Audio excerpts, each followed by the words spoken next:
And so it was this brutal technique of forcing me to become my own guide and really just begin to sit and notice what's going on in your experience. I like tearing down the whole concept of meditation, and you're just sitting and being with your experience and noticing.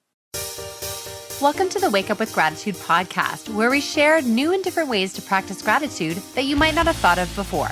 Our guests come from many different and diverse backgrounds, and the one thing they all have in common is a passion for gratitude.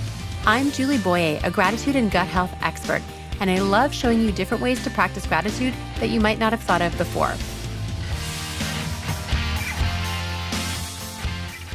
Hi, my friends. I'm so grateful that you're here for this episode of the Wake Up with Gratitude podcast. This is the last episode before I take another break.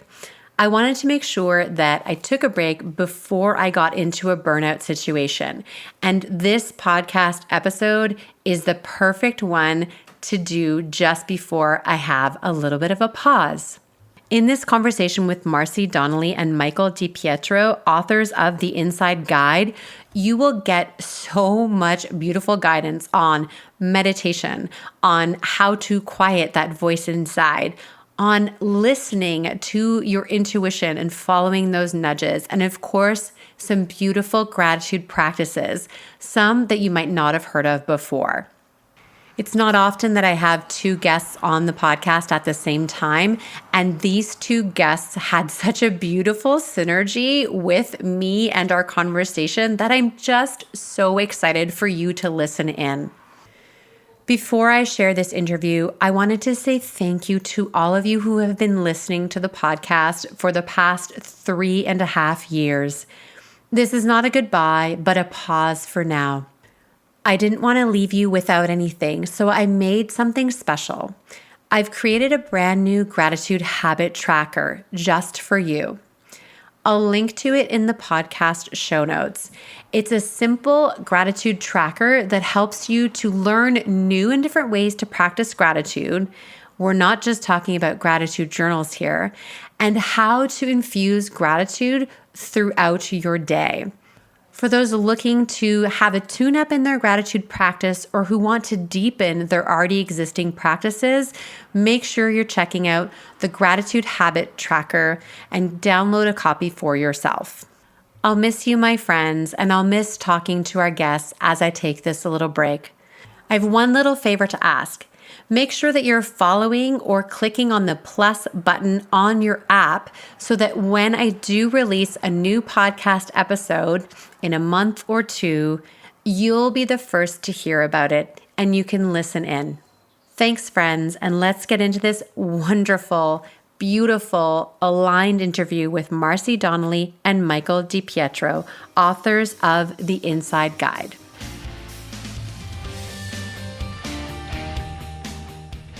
Hello, friends. Welcome to the Wake Up with Gratitude podcast. I'm your host, Julie Boyer, and today I'm welcoming Michael DiPietro and Marcey Donnelly of Loving Presence Embodiment and authors of The Inside Guide. Good morning, my friends. Hello. Hello. I am so happy to have you both here. This is different for me to have two guests on the podcast. However, when I first connected with Michael and Marcey, I knew right away that there was this beautiful synergy and real great energy between the three of us. So I was so excited to do this podcast. Now, for those who haven't had a chance to meet you yet, I'll give a brief introduction. So for over 20 years, Michael DiPietro has been guiding individuals and groups to authenticity, fulfillment, and life's purpose. He has a BS in engineering and is a certified master practitioner of Neuro-Linguistic programming, NLP, a martial arts instructor, skilled bodywork meditation teacher, and has spent time in both Buddhist and Benedictine monasteries. Through his extensive training and deep intuition, he guides clients and readers to truly know themselves, transform challenges, find meaning in life, and live with purpose. Marcey has a 30-year career in finance and is a senior vice president at a leading financial institution. She specializes in process improvement, communication, facilitation, and project management. She studied at San Jose State University, is certified in Six Sigma design, and is a Reiki master. She has a passion for helping others, leading volunteers for local PTAs and other youth organizations.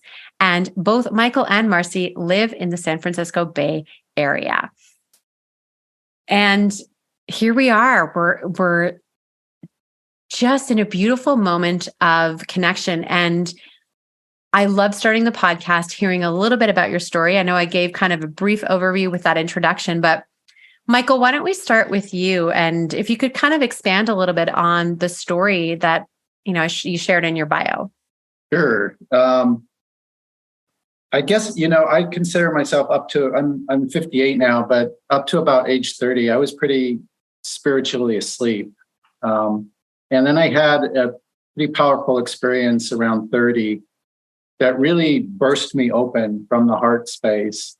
And what started was a lifelong process at that point of really living a lifestyle of doing the inner work and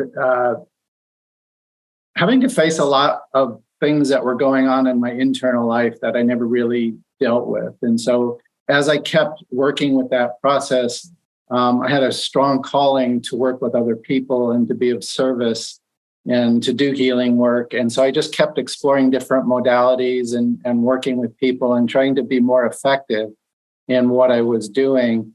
And then concurrently with that, my own process of just continually challenging my edges, challenging my own wounds and things that were getting in the way from my past. So it's just been kind of an ongoing journey. And through that, I've just kept adding tools to my toolbox and really committed myself to this as a lifestyle, that this way of being conscious was how I wanted to live my life and that I was going to make a career out of it. And I've been able to just help hundreds of people with the work that I do. And that to me has been the most satisfying part of the whole journey. So it's just been it's really just been life, but it's been a unique life that I've led. And I never wanted to work a regular 9-to-5 job. I was always kind of a little more entrepreneurial in my focus. So I just kept pioneering my own way and continuing to do the inner work and continuing to network and reach out and connect with as many people as possible. So that's how I got here.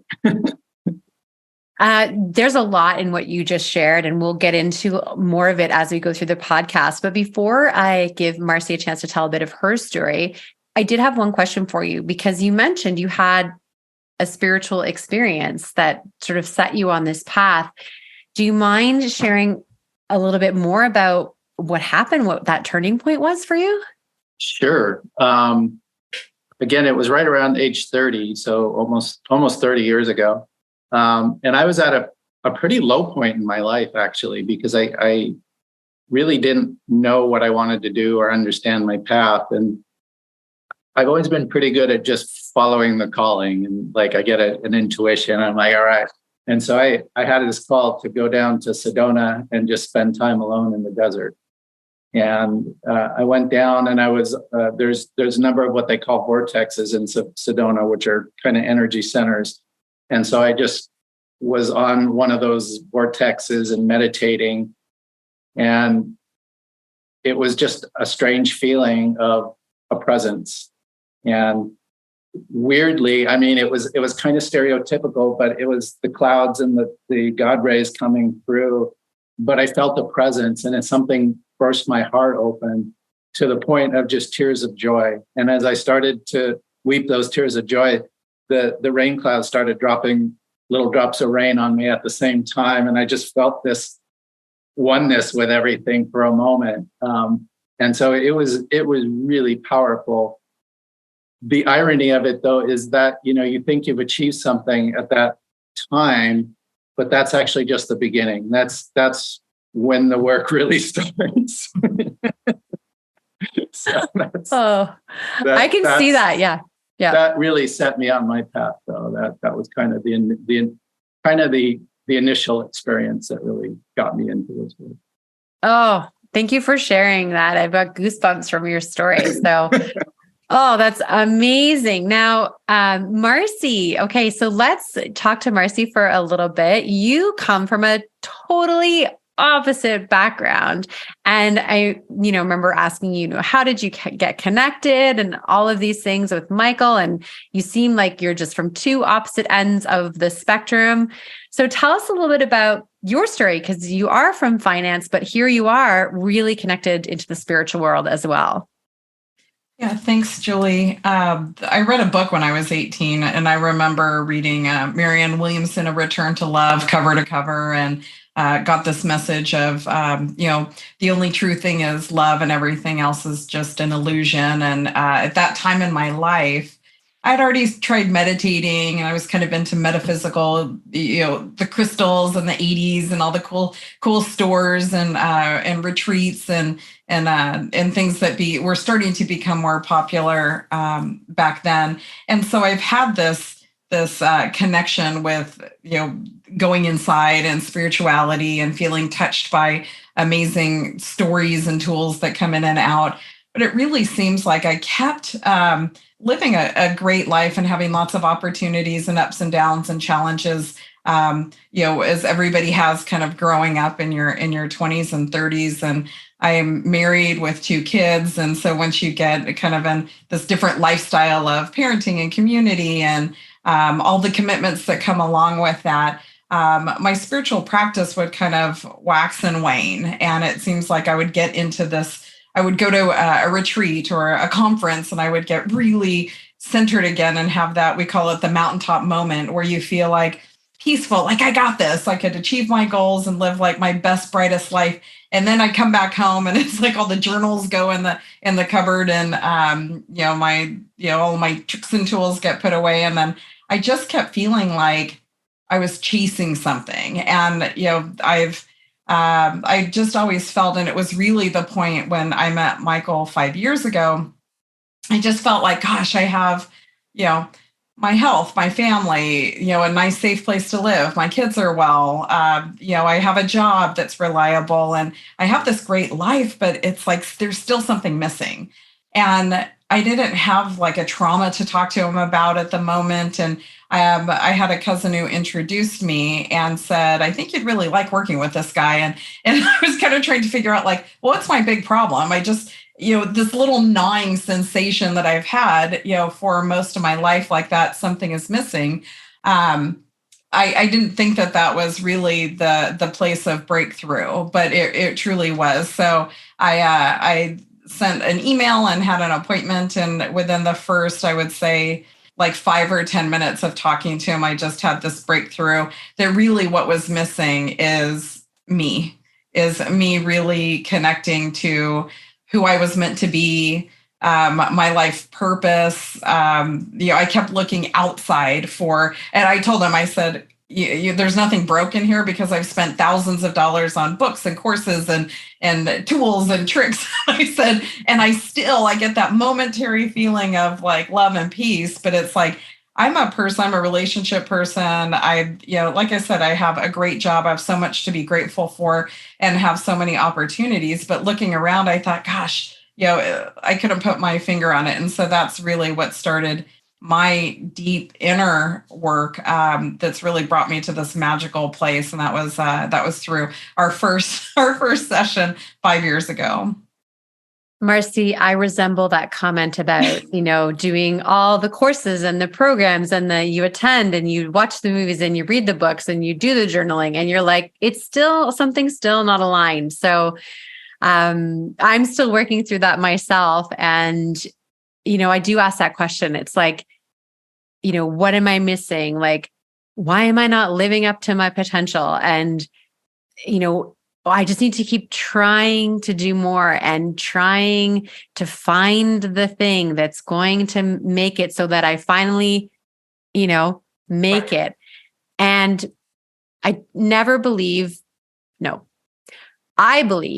that there are no accidents in life and that the two of you came into my life at this moment for me. See, this podcast really, there is a lovely audience that's listening, but I often think it's really just for me. Oh. And I feel I was looking at your work, Michael, and I was, looking at you talking about the meditation and the flow of love and your 4-step process and everything. And I was like, this is, I think, maybe what I am missing. And it's this. And even though I know that the more I try, the more I force, the more it's not going to happen. Like, I understand that. But to live like that, like I hear that in your story, Marcy, it's like you knew, but you weren't yet living it all the time, right? You have those mountaintop moments, you have those moments, but you're not living it. And then this beautiful connection you made with Michael has allowed you to live like that more often, would you say? Absolutely. I mean, I talked to Michael after a couple of years of working with him. I'm like, do you still have those moments? Like, am I going to be like on the mountaintop meditating with my eyes closed 24/7 and nothing will ever bother me? He's like, no, it's the balance. It's the, there's yin and yang, there's dark and light. And so, but what happens is I get triggered and I just then rebound much faster with much more intuition. And I do that by going back inside. And that's why I love this book, because we kept talking about everybody's journey is different. So how do you write one manual for when it's really an inner experience? And so it's like I said, it's not that affirmations or this one tool is going to work for everyone, but he's taught me to just continue to go back inside, and that's where my answers lie.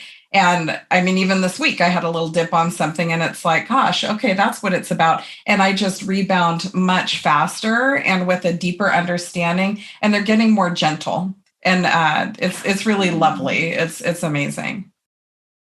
Before I say anything more about the ups and the downs, Michael, did you want to add something about this, this connection that you two made, this work that you're doing?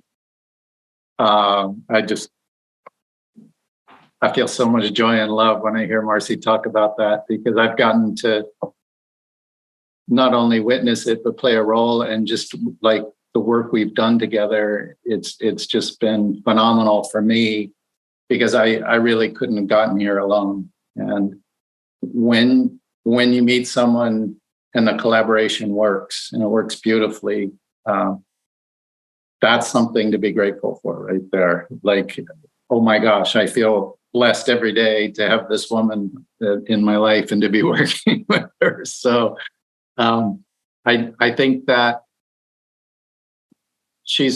what Marcy's talking about there with the ups and downs is just so important for everybody to hear, that it's not about achieving any state and sustaining it, but a constant focus on being conscious and noticing what's occurring. We're not supposed to be perfect.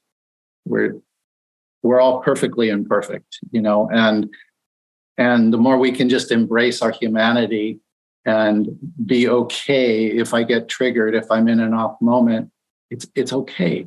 Like, we're still whole and complete. There's nothing wrong with that. Oh, those words, there was so much in just a few sentences that really are transformative words, right? The fact that we are already whole and complete and perfectly imperfect. And what Marcy was saying too is this ability, you build this resilience, you bounce back more quickly, you don't get stuck in the reality of the imperfect life that we live here on earth as human beings, having, experience in a physical body, right? And I was really thinking about, I've been getting a lot of, so you mentioned how you get those nudges and things. And I've been getting a lot of nudges around meditation, which I have in my own life. I've sort of gone back and forth with meditation and tried different types of things. And I know I'm sure people ask you this question all the time, but I feel like I want to get better at it. And I feel like I'm not sure if it's like because I need to go in a specific direction or need to try something different. What kind of guidance would you have for someone like me who knows, has been and had some decent meditation, but just doesn't really know how to like build it as a practice? Consistency is really important. Yeah. So when I first started meditating in my 30s, I set up a little corner of my room and my cushion. I was really regimented and disciplined about it. At the same time, I was sitting for 30 to 40 minutes at a time every morning. It was hard. Let me tell you, it was hard. And I'm not a disciplined person by nature, but I really committed to the practice. And through that, I had a teacher that kind of helped me, but everything I would ask him, his answer to me would be just sit. And I'd be like, well, yeah, but am I supposed to come? And he'd say, just sit. And so it was this brutal technique of forcing me to become my own guide. And really just begin to sit and notice what's going on in your experience. I like tearing down the whole concept of meditation.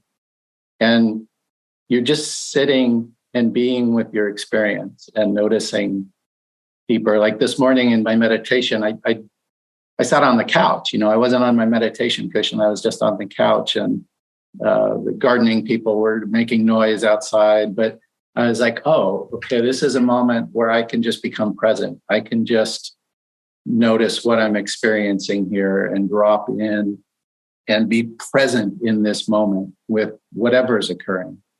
So for some people, they have an active mind. And so the mind is getting in the way, right? And these thoughts, and I'm but what if that's not a problem? What if that's just your orientation, right? And it's like, the more you just say, okay, my mind's running. Well, who notices that your mind is running? Right? Who's the noticer in that equation there? And then we can begin to notice that there's a part of our awareness that isn't the thought, or that isn't the emotion, or that isn't the sensation in our body, that there's some, they call it the objective observer, where we can begin to get some perspective on the experience, right? And detach from it a little bit. Yeah. So I find that useful. In the beginning of my practice, I was trying to really just be in the observer all the time.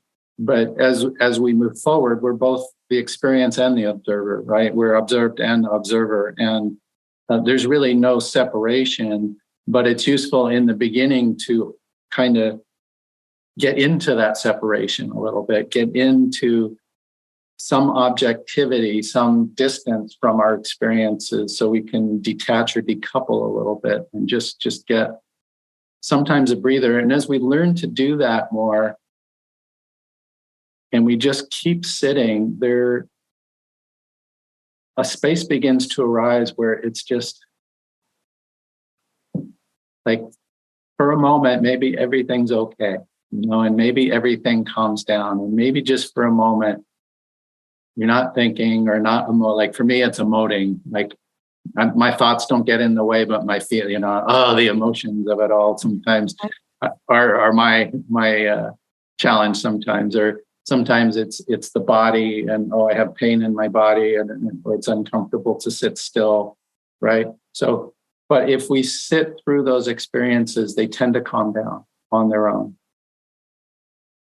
And then we find that there's just kind of a spaciousness or a ease, or some people might feel it as a sense of flow, or just being in the moment. But it's hard because there's no language for it really, right? And we try to point to that in the third part of the book, where we bring people more in touch with that mystical center of themselves. But everyone gets there a different way. And everyone might experience that place in a different way. For some, it might be communing in nature, right? Or, a moment when I'm watching a sunset and suddenly I just felt this peace and this presence.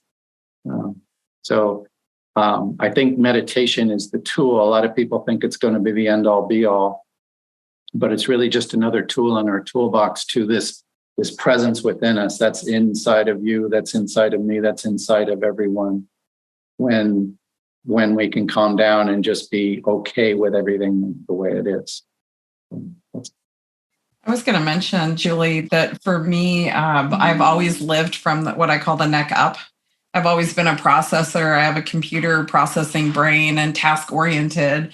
And it was through meditation and now through a yoga practice that I get quiet and really connect with my mind and my body. And what Michael has taught and what we talk about in the second part of the book is that's really like where if you could quiet your mind, your unconscious has an opportunity via your body to kind of express things that maybe you weren't aware of. And sometimes it's a little message that floats by in the middle of quiet time. And other times it's just quiet time. And even a week or so ago, I'm sitting there on my pillow and my mind chatter is going. And it's like, in the past, I would sit there and judge myself. Gosh, you can't quiet down your mind. What are you doing? But now I just notice like, gosh, there's your mind going, Marcy. There's your active chatter, because and my mind is amazing. My mind comes up with solutions and organizes things and helps, write spreadsheets. And so it's part of the process and it's part of how I work. And instead of using that criticism to try and keep motivating me to do better, now I just accept that that's how I am and honor it. But through the regular practice of sitting quietly, if you're afraid of the word meditation, sitting quietly is okay too. There's some pretty magical stuff that comes up, especially if you're a brain processing type person or have an active brain, and it's hard to settle down. It's connecting to body is so powerful. Marcy, you and I are definitely kindred spirits. I noticed that from when we very first met. So Michael is good for both of us. Absolutely. I definitely have a narrator. I noticed it years ago. I have a very, very present narrator, like constantly. So it's learning and understanding. And actually doing a podcast has been very helpful for the narrator, because in order to be a good podcaster, the narrator has to be more quiet in order for me to listen and to be able to continue the conversation, with my guests and being attentive to what they're sharing and being present in that moment. So in a way, podcasting has actually helped me with that inner narrator and monologue. And I really like how you said, I like how both of you were not saying it has to be done this way, because that's what I asked you. But both of you very, very kindly said it isn't about one way. And there are many ways to do this, and it all can help. So I hope, our listeners hear that as well, that maybe have struggled with this meditation or quiet time, and hear the benefits that both of you have shared about creating this practice, just like anything, right? It's a practice, and maybe looking at new ways to kind of go back into that practice. So I appreciate that for me, and I'm sure the listeners as well. And we've mentioned a little bit about your book in our conversation. The book, again, is called The Inside Guide. And how many parts are in this book? Because you've mentioned sort of referred to little parts. So can maybe Marcy, you could just tell me how the book is set up. Well, I'll tell you from my perspective at the highest level, I always frame it as mind, which is part 1, body, part 2, and part 3 is spirit. And that's really like at the highest level. But Michael, do you want to talk about the questions that are answered in each of the parts? Well, there's each part has a lot kind of going on to it. So we tied together a lot in each part. So the first section is called Finding Answers. And like Marcy said, it's the mind. And we have a guiding question to go along with each part of the book. And the guiding question is a bigger life question that isn't meant to be answered right away, but in unfolding. So the first one to go with your mind is, who am I? And really understanding the identity, not just who we are authentically and spiritually, but also identity structure and how we can create even a false identity in our mind, and how to unravel that to be authentically who we are. So that's the first section. The second section is overcoming obstacles. And there we delve into the body and the unconscious mind, and the link, how the body and the physicality is reflected in the unconscious.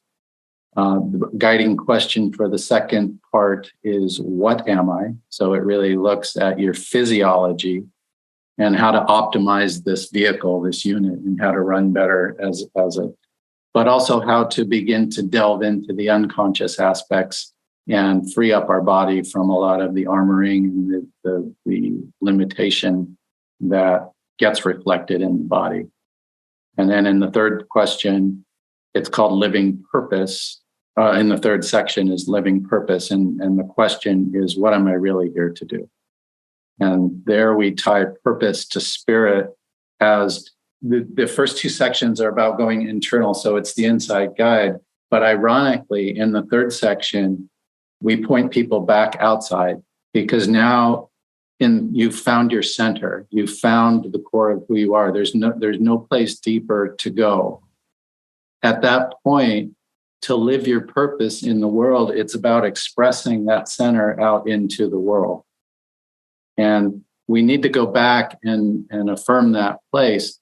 But it's really about now I got to get out of myself. Now I got to get over myself. Now I got to go live that purpose out in the world, and how I show up and how I touch other people and what I'm really here to do.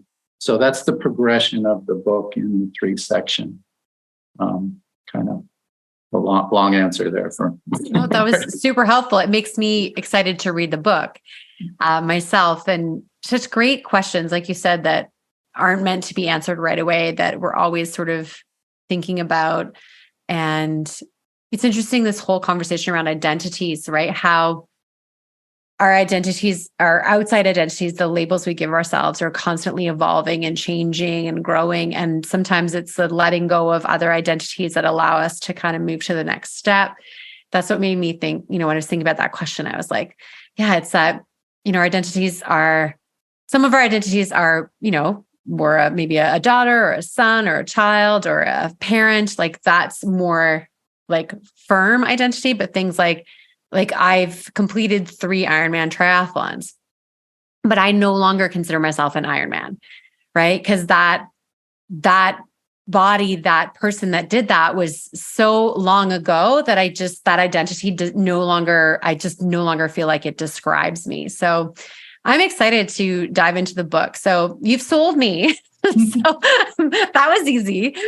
And I think it's a good time, for those that are listening to this when it's released. We're going into, the summer season, and sometimes it is a good time to slow down and take some time and maybe, do the work that's guided through the book. So is there anything else you want to add about the book there, Marcey or Michael? Yeah, I was just going to add, and this is kind of the balance that I love in the way that Michael and I wrote the book is, it was through conversation. And so the feedback we've been getting from readers is that it's easy to navigate through. So we have text, and then we have exercises and some key concepts. And then where I was kind of being processed during some of our conversations, we kept that narrative in the book. And so that's for those of your listeners that think, oh gosh, it's another one of those, self-help type books to read.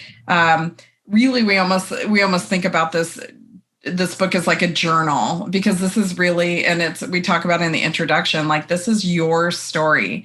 And the stuff that works is amazing. If something doesn't work, then set it aside.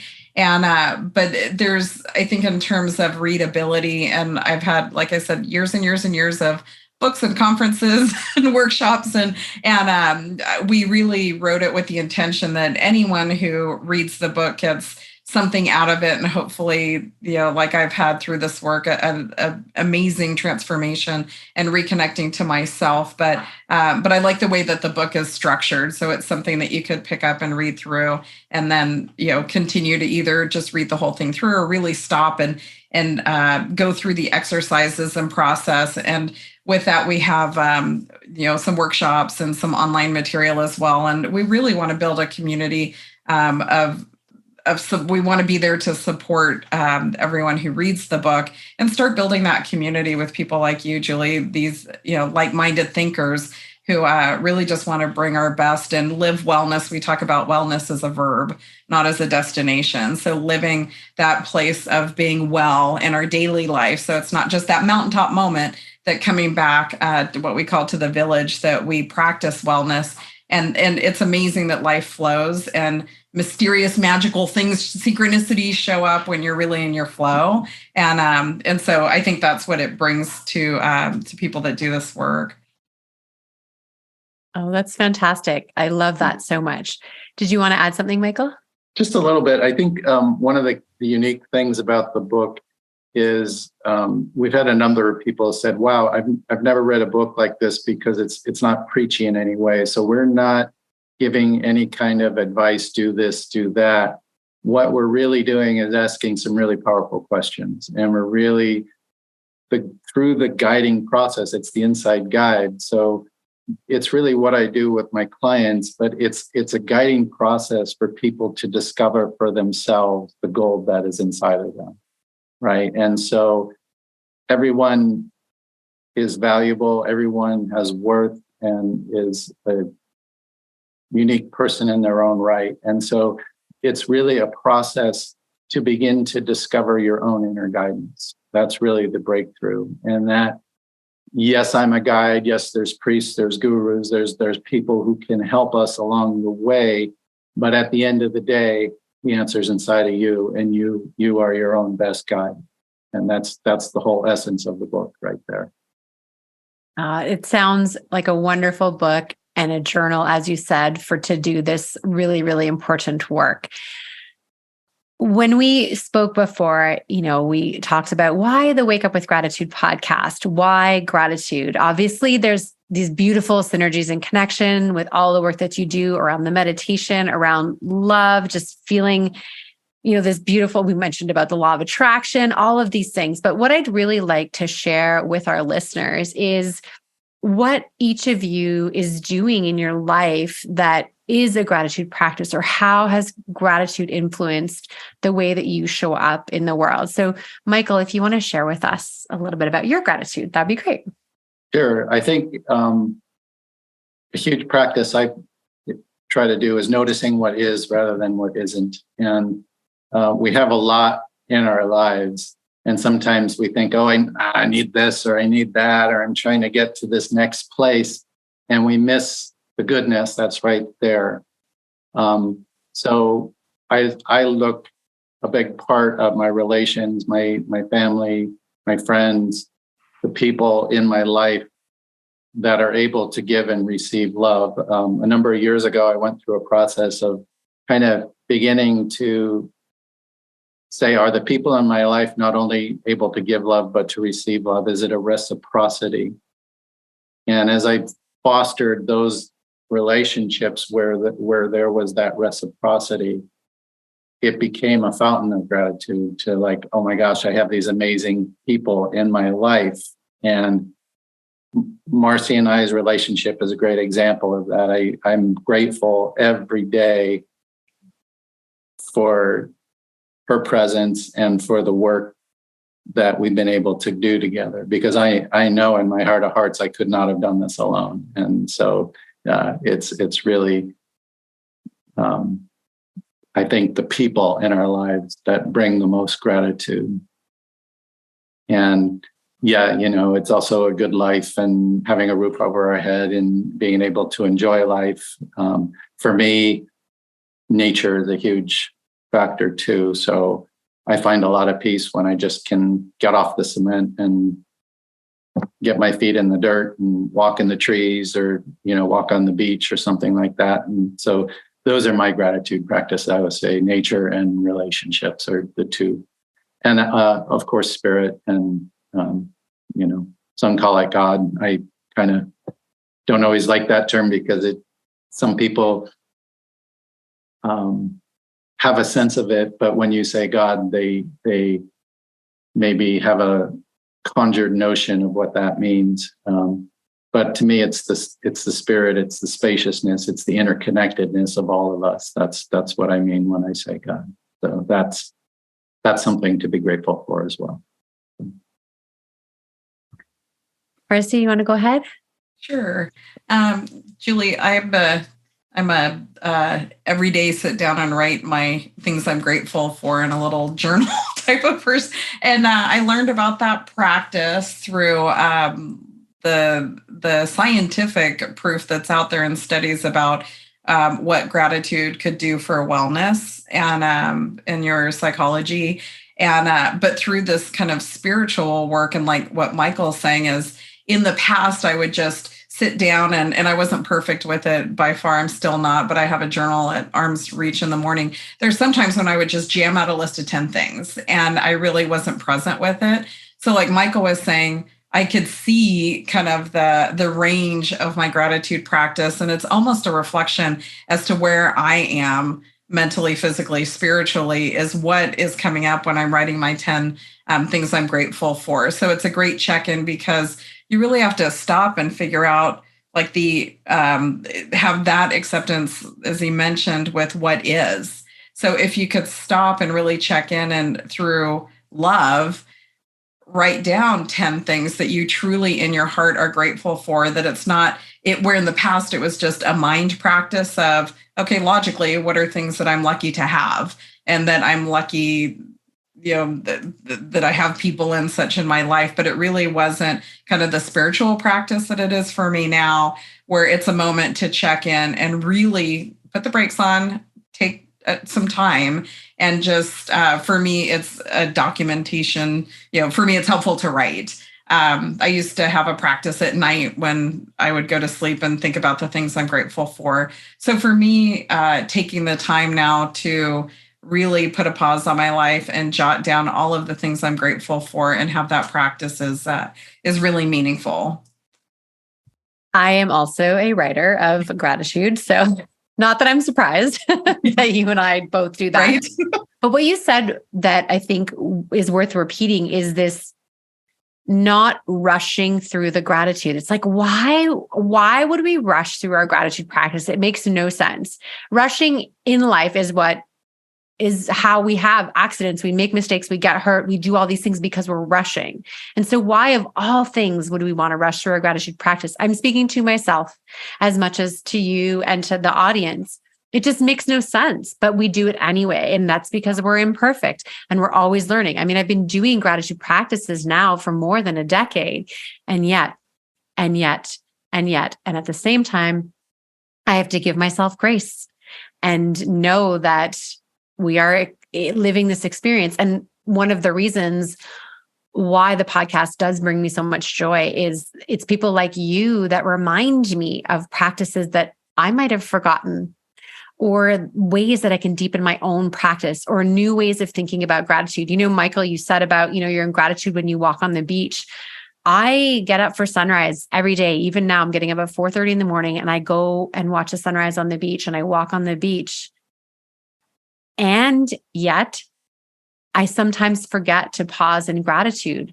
I'm caught up in, my walk or looking for sea glass or taking photos of the sunrise, which is, I love, love, love to do. But there's that forgetting, just wait a minute, just bring yourself back to that moment, just pause in gratitude and remember that there is so much to be grateful for. And a lot of times it is the things that are just there. Right? I mean, I don't want to take it for granted that I get to go to the beach every morning. Right? I want to ask you a question because as we talk about gratitude, it brings me in touch with that feeling. And I'm curious when you're having the experience of gratitude in your heart, when you're having feeling, what does that do for you? What is that like for you? For me, it's bringing myself really to that moment and remembering that I have a body, and especially connecting back to Mother Earth, right? That's what brings me back to that connectedness, that feeling of gratitude. And then when I'm really thinking about it, I can feel it like emanating from me and sending it out into so much like what you said, actually, right? First, I go inside and remind myself and bring myself back into my body. And then a little while longer, and I can feel it, coming from my body out into the world and energetically sharing it with. I can actually feel it when you do that, right? Oh, it's so powerful. And my friends, this conversation could go on for several hours. I really enjoy your company, and I enjoy this kind of conversation where we're just exploring so many different things. So what leads me to believe that even though, those that are listening right now, this is the last episode before I take a break for my own mental health, for my own, to avoid being in a burnout situation again, I'm taking a break before, right? Learning that don't take a break when you already feel burned out. But it leads me to this knowing that the three of us will connect again, and there will be a part 2. When? That is not up to me to say right now, but I know that there will be a part 2 of this conversation. So in the meantime, while the listeners anxiously await part 2, where is the best place to find you on the web? I'll let you take it, Marce. Okay. So the website is the best place to go for all of our connections. So it's www.loveguides.us. So LOVEGUIDES.us, because love is our guide and that's our place of center. So we're on, of course, Facebook and Instagram and social media. And there's a link to purchase the book. It's also on Amazon under the Inside Guide.